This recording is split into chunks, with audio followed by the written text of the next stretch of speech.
Perkenalkan, nama saya Iksan Rizky Aprianto, NIM 2020 S017 dari kelas A1 Prodi Ekonomi Syariah asal perguruan tinggi ITB Indonesia. Di sini saya akan menerangkan tentang ijarah. 1. Sistem dan prosedur prinsip ijarah. Al-ijarah berasal dari kata al-jaru yang menurut bahasanya adalah al-ijwad, yang arti dalam bahasa Indonesianya ialah ganti dan upah. Secara etimologis, ijarah adalah transaksi atas suatu manfaat yang mubah berupa barang tertentu atas dijelaskannya sifat dalam tanggungan dalam waktu tertentu ataupun transaksi atas suatu pekerjaan yang diketahui dengan upah yang diketahui pula. Singkat kata, ijarah berasal dari menyewa suatu barang tanpa masuk memilikinya. Lebih lanjut, yang berperan sebagai penyewa adalah nasabah dengan objek yang akan disewakan, dan bank adalah pihak yang menyewakan. Transaksi dengan akad ijarah diatur dalam Fatwa MUI tentang pembiayaan ijarah nomor 09 DSN-MUI-6-2000. Oleh sebab itu, pembiayaan dengan akad ijarah diatur dengan syariat Islam. Baik proses maupun imbalan dari transaksi ijarah itu sendiri juga berdasarkan hasil kesepakatan kedua belah pihak. Bukan hanya karena itu, tujuan penyewaan barang atau aset tersebut haruslah jelas dan diketahui sebelumnya. Akad ijarah berfokus kepada manfaat barang dan tidak boleh dilakukan atas suatu benda. 2. Rukun ijarah. 1. Ada orang yang menyewakan suatu barang atau muajir dan mustajir. 2. Ada akad antara penyewa dan yang menyewakan. 3. Ada ijab qabul atau shihad. 4. Ada upah atau ujrah. Nomor 5. Ada pemanfaatan baik antara pihak yang menyewakan dan pihak penyewa. 3. Syarat ijarah. 1. Kedua belah pihak melakukan transaksi ijarah sudah dewasa atau balik dan berakal atau tidak mabuk. 2. Kedua pihak yang melakukan transaksi memiliki kerelaan dan tidak disyaratkan suatu paksaan dari pihak manapun. 3. Barang yang menjadi objek transaksi harus jelas adanya. 4. Barang yang menjadi objek transaksi harus halal sesuai syariat Islam. 5. Barang yang menjadi objek transaksi menjadi hak munjar atas izin pemiliknya. 6. Manfaat didapatkan harus diinformasikan secara terang dan jelas. 4. Jenis ijarah. Berdasarkan objek yang disewakan, ijarah dapat dibedakan menjadi dua, yaitu sebagai berikut. 1. Ijarah manfaat. Ijarah jenis ini memiliki objek sewa berupa aset yang tidak bergerak. 2. Ijarah pekerjaan. Ijarah atas pekerjaan mengarah objek sewa yang berbentuk pekerjaan atau jasa. Berdasarkan PSAK nomor 107, ijarah terbagi dalam berbagai jenis di bawah ini. 1. Ijarah asli. 2. Ijarah muntahiyah bin tamlik. 3. Jual dan ijarah. 4. Ijarah lanjut. 5. Pembatalan ijarah. 1. Objek atau barang yang hendak disewakan mengalami kerusakan. 2. Objek sewa hilang atau musnah. 3. Masa sewa menyewa yang sebelumnya sudah disepakati oleh kedua belah pihak telah berakhir. Apabila dalam bentuk barang, maka penyewa harus mengembalikan kepada pemiliknya. Sementara jika yang disewa adalah jasa, maka orang tersebut berhak menerima upah dari jasa yang telah dilakukan. 4. Terjadi uzur pada satu pihak. 6. Landasan hukum.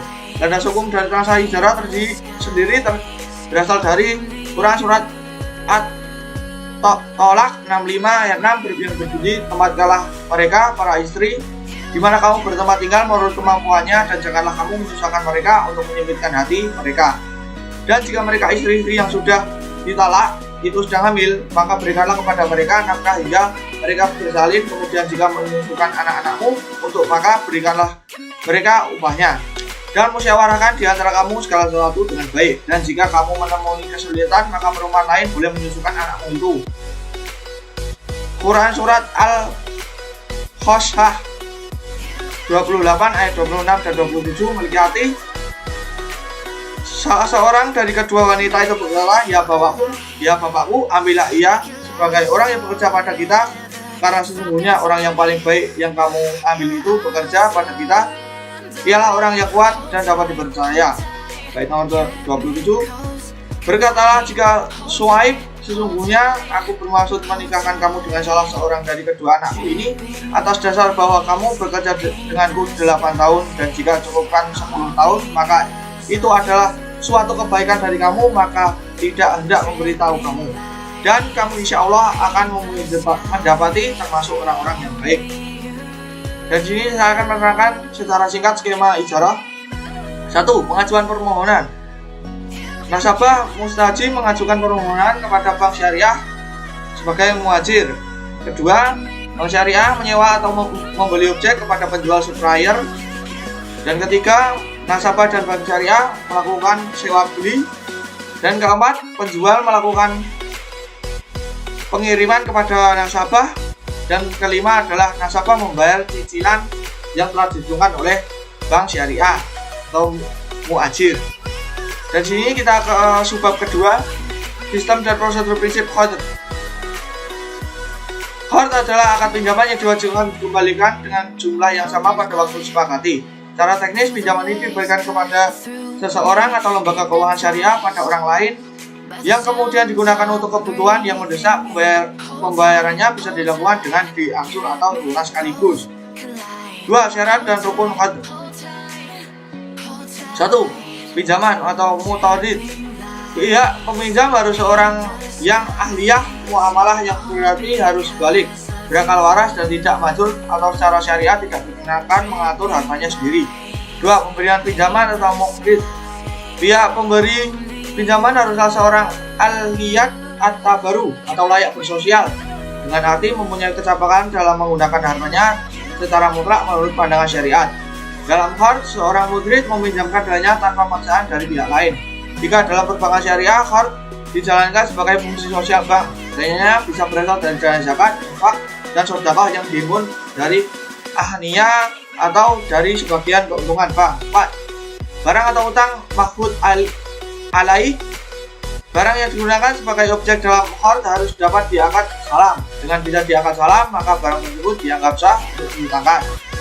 Ijab kabul. Yang kelima, ijab kabul syihad.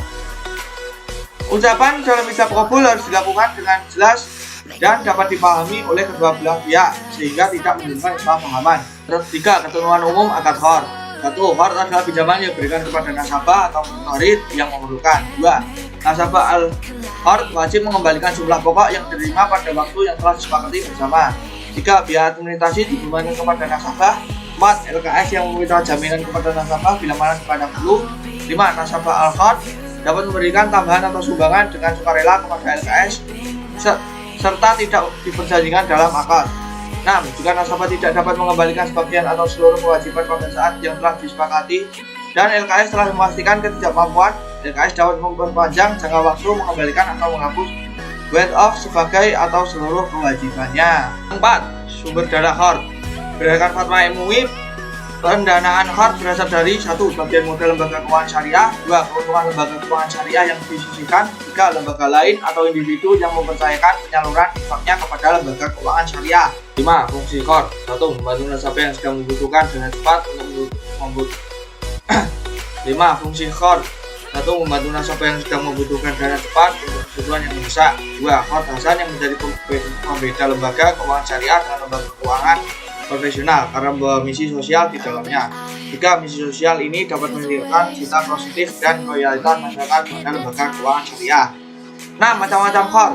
1. Akad qard yang berdiri sendiri dan hanya bermaksud sebagai tujuan sosial sesuai dengan apa yang tertera di Fatwa MUI DSN nomor 19 strip DSN strip MUI strip 6 strip 2001 yang menjelaskan bahwa al-qard ada bukan sebagai kelembagaan transaksi atau sarana untuk mencari keuntungan.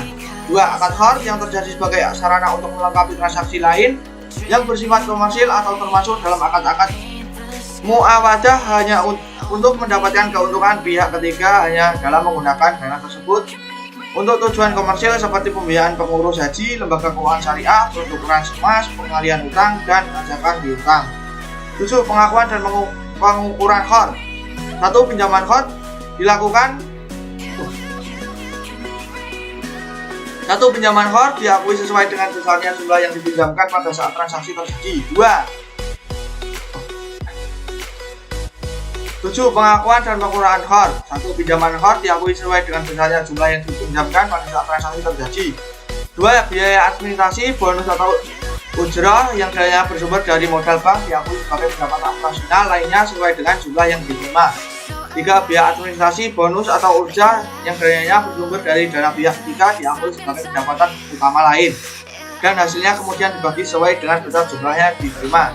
8. Penyajian qard. Pinjaman 1. Pinjaman qard yang bersumber dari modal bank dan dana pihak ketiga disajikan pada pos pinjaman qard. 2. Penyisihan penghapusan aset pinjaman qard disajikan sebagai pos lawan atau kontrak akon atau pinjaman qard. 9. Penggunaan qard dalam perbankan syariah. 1. Pinjaman tunai dari produk kartu kredit syariah. 2. Pinjaman untuk kalangan keperluan haji. 3. Pinjaman untuk pengusaha kecil. 4. Pinjaman kepada pengurus atau karyawan bank. 10. Landasan hukum qard. Landasan hukum dari akad qard berasal dari Al-Baqarah ayat 2 surat 245 yang berbunyi, siapakah yang mau memberi pinjaman kepada Allah, pinjaman yang baik, menafkahkan harta jalan Allah, maka Allah melipat gandakan kepadanya dengan lipat ganda yang banyak.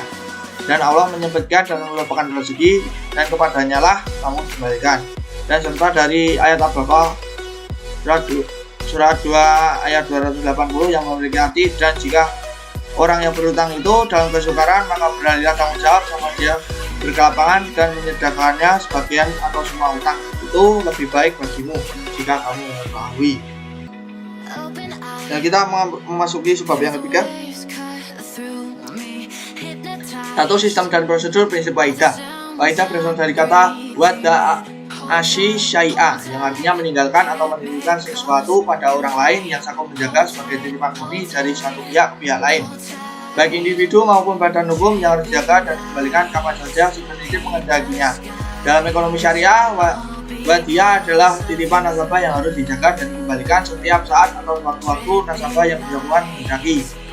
2. Jenis waidah. Waidahiyat amanah, waidah yang asli. Tidak jadi pengubahan esensi akad, titipan yang berlaku sesuai kaidah asal titipan, yakni menjaga amanah. Penerima titipan tidak mempergunakan barang titipan dan tidak bertanggung jawab atas kehilangan dan kerusakan yang terjadi pada barang titipan selama hal ini bukan akibat dari kelalaian atau keterbuan penerima titipan dalam memelihara titipan tersebut. 2. Waidah yad damah wadiah, di mana penitipan tidak dapat memanfaatkan barang titipan tersebut dengan seizin pemiliknya dan menjamin untuk memegang titipan tersebut secara utuh setiap kala si pemilik menghendakinya. Waidah yang yad damah ini terjadi tahawul al-khard atau pengubahan akad dari akad titipan menjadi akad pinjaman. Oleh karena itu titipan tersebut digunakan oleh penerima titipan. Dengan demikian pada kesimpulan waidah yad damah ini diberlakukan hukum pinjaman khard jika barang titipan dihabiskan, atau pinjaman ariyah atau jika barang titipan tidak dihabiskan. Ketiga, rukun wadiah. 1. Adanya ijab dan qabul atau siqos. 2. Harta atau barang yang dititipkan hanyalah barang yang bisa disimpan. Barang yang tidak dapat disimpan seperti benda yang jatuh ke dalam air atau hewan yang tengah kabur ke alam liar tertentu tidak dapat dititipkan. 3. Harta atau barang dititipkan harus halal. 4. Barang yang dititipkan adalah barang yang memiliki nilai atau qimah sehingga dapat dilihat sebagai amal. 5. Untuk melakukan wadiah harus ada orang yang menitipkan barang, orang yang dititipkan wadiah atau barang yang dititipkan, dan ijab qabul sifat titipan. 4. Syarat wadiah. 1. Baik orang yang menitipkan atau orang dititipkan keduanya harus berakal. 2. Kedua belah pihak harus telah balik dan mumayyiz. Namun ada ulama yang mengatakan bahwa anak di bawah umur boleh melakukan akad wadiah selama tidak ada syarat ketentuan perdagangan jual beli yang sulit dipahami oleh anak kecil tersebut. 3. Harta barang titipan harus dapat diberikan secara fisik. 5. Faktor batalnya akad wadiah. 1. Meninggalnya orang menitipkan barang atau orang yang dititipkan barang. 2. Adanya pengembalian barang dari orang yang dititipkan, baik itu sesuai permintaan yang menitipkan maupun yang tidak. 3. Apabila salah satu pihak berada dalam kondisi koma, berkepanjangan atau hilang akal. 4. Jadi hajj atau illegal restriction yang dimana hilangnya kompetensi penitip ataupun yang dititipi mengalami kebangkrutan atau failit. 5. Apabila terjadi pemindahan kepemilikan, yaitu pihak yang dititipi mentransfer hak milik barang kepada pihak lain dengan cara dijual atau diberikan sebagai hadiah. 6. Landasan hukum waidah. Dan landasan hukum dari transaksi waidah sendiri berasal dari Quran surat Al-Baqarah ayat 283 yang berbunyi, akan tetapi jika sebagian kamu mempercayai sebagian yang lain, maka hendaklah yang dipercaya itu menunaikan amal atau hutangnya, dan hendaklah ia bertawakal kepada Allah Tuhannya. Dan Quran surat An-Nisa 58 yang memiliki arti, sesungguhnya Allah menyuruh kamu menyampaikan amanat kepada yang berhak menerimanya dan menyuruh kamu apabila menentukan hukum di antara manusia supaya kamu menerapkan dengan adil. Dan itu dia, terima kasih, sekian dari video saya.